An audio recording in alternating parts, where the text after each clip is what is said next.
Le Salon de la Presse au Futur, édition 2022. Magali Cantel-Rennes, bonjour. Bonjour. Vous êtes cofondatrice et directrice générale de la société Opti Digital. Oui, c'est tout à fait ça. Merci. Opti Digital est une société qui propose des solutions pour monétiser du contenu. Tout à fait. Donc, Opti Digital est une société que nous avons fondée avec mon associé en 2018 et on développe des solutions pour les éditeurs de la presse et de la presse magazine afin d'améliorer leurs revenus publicitaires. Quels sont vos clients ? Alors, on travaille avec des groupes de presse comme Cambium Media, Reworld Media, mais aussi des éditeurs de la presse magazine indépendante comme Futura, Humanoid, Slate, ce genre d'acteurs. Donc vous proposez vraiment des solutions pour optimiser les revenus. Ça prend quelle forme ? Techniquement et concrètement. Alors on a commencé par développer une solution qu'on appelle Opti All-in-One parce qu'elle intègre un grand nombre de fonctionnalités qui améliorent la qualité et la quantité des inventaires publicitaires et qui est synchronisée avec le serveur de publicité de l'éditeur. Et plus récemment, et c'est la solution que nous sommes venus présenter ici cette année. C'est votre innovation 2022. Voilà, on a développé une autre solution qui est un module publicitaire qui s'appelle Opti Yield, qui est à destination des grands éditeurs qui ont déjà une configuration et des partenariats existants et qui permet d'améliorer la rentabilité de manière automatisée. D'accord, c'est pour optimiser le yield management ? Exactement, ça permet de mettre en place des prix planchers qui sont dynamiques selon une multitude de facteurs. Ce serait impossible à faire de manière manuelle et cette solution permet de gagner du temps et aussi d'augmenter un petit peu son revenu. Quels facteurs sont pris en considération ? Vous dites une multitude de facteurs, mais ce sont des facteurs, alors, on prend en considération une cible précise. Trois grandes familles. Il y a la demande qu'on reçoit, la demande publicitaire reçue dans les derniers jours, selon la saisonnalité, selon si on est en fin de mois ou en début de mois, si on est à Black Friday ou en plein mois d'août. Il y a également des facteurs tels que le site internet sur lequel on est, la page, l'emplacement publicitaire. On peut avoir plusieurs emplacements publicitaires vendus à un prix minimum. À ce moment-là, c'est différent. l'espace qui est réservé au client, s'il est plus ou moins important, selon l'emplacement effectivement de sa propre pub. En fait, le prix plancher qui est défini est totalement dynamique selon la page, selon la demande et enfin selon la valeur de l'internaute.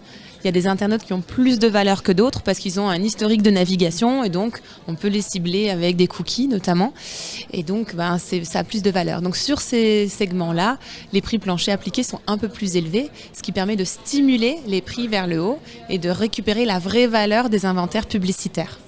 L'intérêt de ces deux solutions-là aussi, c'est que, vous l'expliquez, selon la grandeur des clients avec lesquels vous êtes amené à travailler, ils ont déjà parfois une structure en place.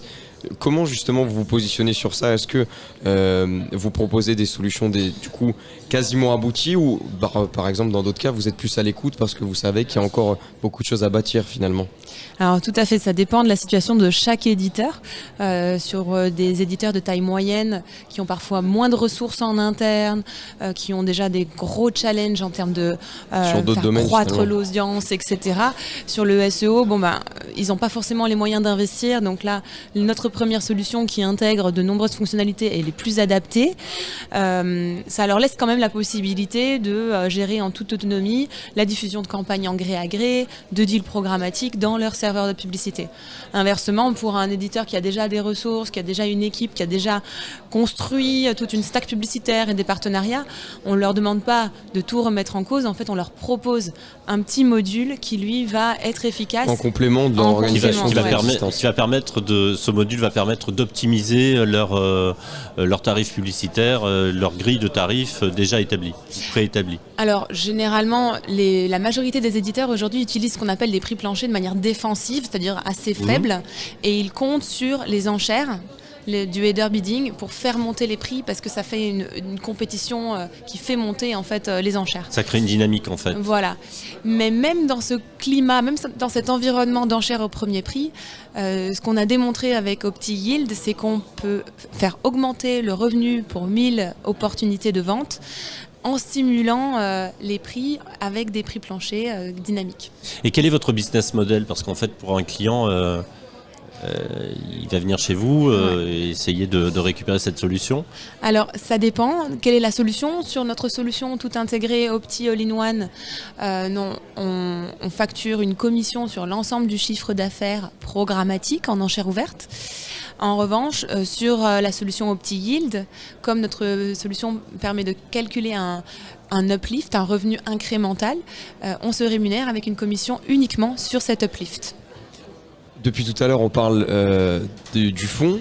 Maintenant, la forme, qui est aussi importante. Justement, chez Opti Digital, quel est votre support de prédilection qui permet justement de s'appliquer à la pub?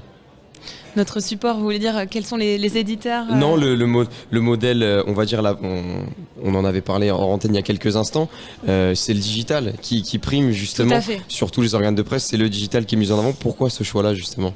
Alors, et mon associé et moi, nous venons du digital exclusivement. On est un peu des pure players.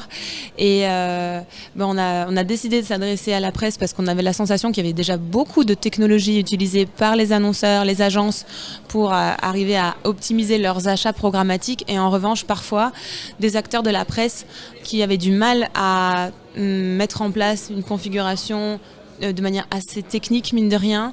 Par manque de connaissances, par manque de budget? Je pense par manque de... Oui, un peu les deux. Un peu, oui, et puis c'est une question de bataille en fait. Je pense que beaucoup d'éditeurs ont une première bataille qui est l'audience.